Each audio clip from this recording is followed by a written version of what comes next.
Hello दोस्तों, कैसे हैं आप? आई होप कि आप सब सही होंगे।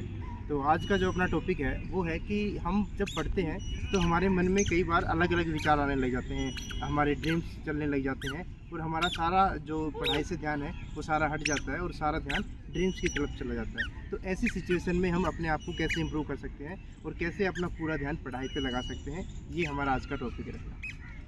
तो सबसे पहले एक बात ये बता देता हूँ मैं कि आपके पास ऐसे टाइम पे दो ही रास्ते हैं, या तो आप अपने विचारों की तरफ खो जाएं या फिर आप अपने पढ़ाई को इम्पोर्टेंट मान के वो करने लगें। पर बहुत बार ऐसा होता है, या मैक्सिमम टाइम समझो कि ऐसा ही होता है कि हम पढ़ाई को इम्पोर्टेंट मानते ही नहीं हैं और हम अपने विचारों की तरफ या उनके सपनों में खोने लग जाते हैं। सपोज़ कीजिए कि जैसे कि आप चाहते हैं कि अमेरिका में आपका घर हो, आप वहाँ पे जॉब करें, वहाँ की लाइफस्टाइल के साथ आप जीना चाहते हैं। तो ऐसे में मेरी ये राय है कि जो भी आपके विचार हैं, जो भी आपके सपने हैं या थॉट्स हैं जो उस टाइम पे चल रहे हैं, एक बार आप उनसे रूबरू हो जाइए।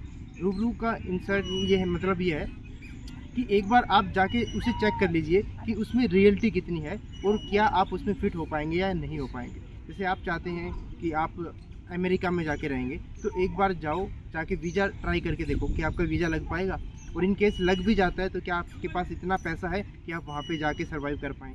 आपको अपने विचार, अपने आंसर सब अपने आप मिल जाएंगे और ऐसे जो थॉट्स हैं वो आपकी लाइफ से दूर हो जाएंगे, और जो रियल टाइम में, प्रेजेंट टाइम में जो इम्पोर्टेंट है वही आपके काम आएगा। और इसको जैसे ही आपको ये पता लगेगा कि पढ़ाई इम्पोर्टेंट ज़्यादा है, तो अपने आप उस पर फोकस बन जाएगा। तो इसलिए जैसे भी विचार आते हैं, जैसे एक और एग्जांपल लेता हूँ, मान लो कि आपको किसी लड़की पे क्रश है और आपको बार बार उसी के विचार आते हैं, या हो सकता है किसी लड़के पे क्रश है, बार बार उसी के विचार आते हैं, तो एक बार जाओ उससे बात कर लो आप। तो तीन केस बन सकते हैं यहाँ पे, तीनों पॉसिबिलिटी में वन बाय वन बताता हूँ। पहली पॉसिबिलिटी ये है कि हो सकता है आपको जाते ही थप्पड़ पड़ जाए, तो जितने भी सपने थे सारे साइड एकदम में टूट जाएंगे और आपका फोकस दोबारा से पढ़ाई पे हो जाएगा।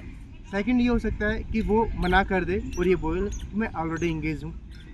इससे भी जो है ना आपके सपने क्लियर हो जाएंगे कि आगे इसमें होप नहीं है। तो लास्ट ऑप्शन क्या बचता है? पढ़ाई होता है। और थर्ड ऑप्शन बचता है कि वो आपके प्रपोज को एक्सेप्ट कर ले। तो इसके बाद तो समझो भैया लाइफ ही ख़राब हो जानी है, क्योंकि जो टाइम आपको अपनी पढ़ाई में एनर्जी पढ़ाई में देनी चाहिए थी, माइंड पढ़ाई में होना चाहिए था, वो अभी किसी थर्ड प्लेस में जा रहा है, जो कि एकदम गलत है। और ये एहसास आपको बहुत जल्दी ही हो जाएगा। तो इन शॉर्ट यही है कि जो भी आपके सपने हैं, जो भी आप चाहते हैं, एक बार उनको आप ट्राई करो कि क्या आप उन तक पहुंच पाओगे एट द टाइम प्रेजेंट, जैसे आप सिचुएशन में हैं उसमें।